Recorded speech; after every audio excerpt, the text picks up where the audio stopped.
ढोकळ्याला लागली पुरणपोळीची गोडी. नेवीत इवा. ओके. पार्ट 28. મિસ્ટર મહેતાલા હે એકતાच રાગ येतो आणि तसंच તે બોલાयला लागतात. નેવી, તું હવે લિમિટ ક્રોસ કરી રહ્યો છે. અમે સાંભળી લઈએ છીએ એટલે એનો અર્થ એવો નથી કે તું કાંઈ પણ બોલીશ. તું મારી દીકરી સાથે વાત કરી રહ્યો છે. એનું ધ્યાન રાખીને બોલ. બાપ રે.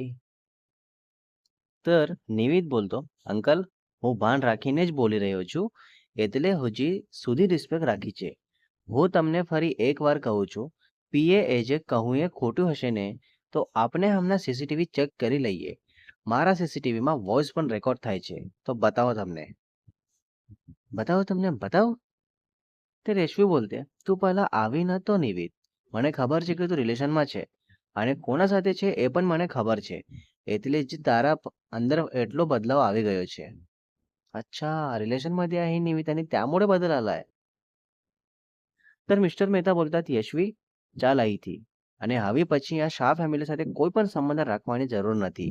અને નિવિત, તારી સાથે જે બિઝનેસ ડીલ વિશે વાત કરી રહી હતી ને એ पण હવે ભૂલી જા. अच्छा, म्हणजे आता बिझनेस डील पण करायचा नाहीये. मिस्टर मेहता आणि यशवी तसंच उठून जायला निघतात आणि यशवी जाताना इवाला खूप जास्त रागात बघत जाते आणि हे निवित पण नोटीस करतो आणि मग ते दोघेही जातात. निवित आपल्या पीएला आत बोलावतो आणि विचारतो, तू ठीक आहेस? तर पीए खूप नर्वस असते, तर तसंच हलक्या आवाजात बोलते, हो सर, मी ठीक आहे. तर निवित बसायला सांगतो पुढे, मीन्स इवाच्या बाजूला, आणि पाणी देतो प्यायला. तर पीए नकार देत बोलते की ठीक आहे सर मी. तर निवित बोलतो, हो ठीक आहेस, पण पाणी पिऊन घ्या आधी.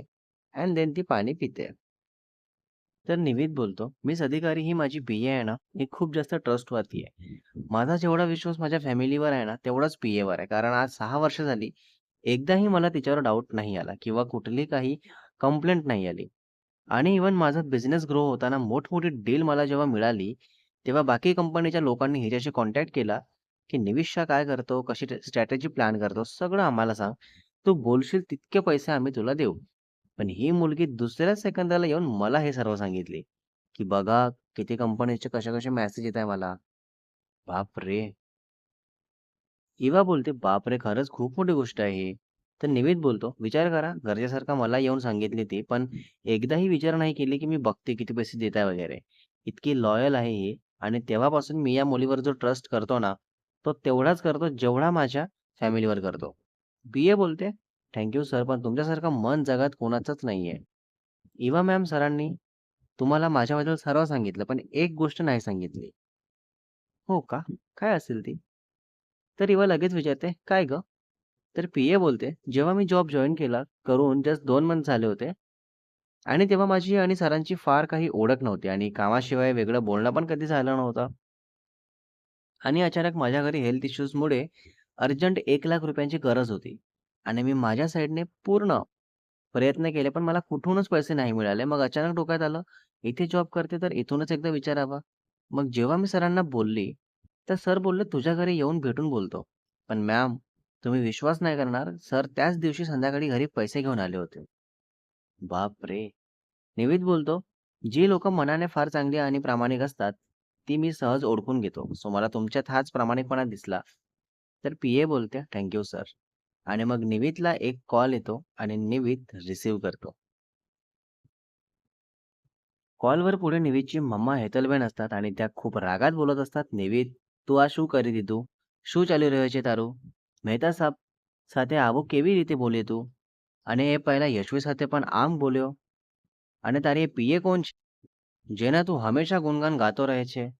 તો આજે એ યશવી સાથે આવો કેમ વર્તી? बाप रे! काय बोलेल आता निवित? कसं कव्हर करेल किंवा कसं सांगेल सगळं? तर નિવિત स्वतःला શાંત કરત બોલતો, "મમ્મી, હું સાંજે ઘરે આવી જાઉં પછી આ વિશે શાંતિથી વીતે વાત કરીશું. હમણાં હું ઓફિસમાં કામમાં છું, ઓકે?" तर હેતલબેન બોલतात, "અરે પણ તું આવું કેમ બોલ્યો? એટલું શું થયું હતું?" તો નિવિત બોલતો, "મમ્મી, હું ઘરે આવીને બધું કહીશ. આ આ એવો નાનો ટોપિક નથી કે 2 મિનિટમાં પૂરો થઈ જાય. मीन्स 2 मिनिटात होईल असं बोलणं नाहीये हे. इतकं लहान टॉपिक नाही." तर हेतलबेन ओके बोलून कॉल कट करून देतात आणि निवित पण फोन बाजूला ठेवत इवाला स्माईल करत बोलतो. तर इवा विचारते, "सर्व ठीक आहे ना?" जर अर्जंट असेल तर प्लीज आंटीसोबत बोलून घ्या, हवं तर मी बाहेर थांबते. तर निवेद बोलतो, "नाही, नाही. ते आता जे काही झालं ना यशवी आणि मिस्टर मेहतासोबत, ते घरी सांगितले यशवी. तेच मम्मीला राग आला, की निवेद असा का वागला असेल. पण जेव्हा पूर्ण गोष्ट सांगणार मी, तेव्हा मम्मी शांत होईल. त्यामुळे संध्याकाळी बोलतो," असं सांगितलं. तर इवा बोलते, "ठीक आहे, ठीक आहे. चालेल. मग काही इश्यू नाही." निवित विचारतो इवाला, की "यशवीला तुम्ही ओळखता का? कारण ती तुम्हाला खूप रागात बघत गेली होती बाहेर, तर मला वाटलं तुमचं काही झालं असेल."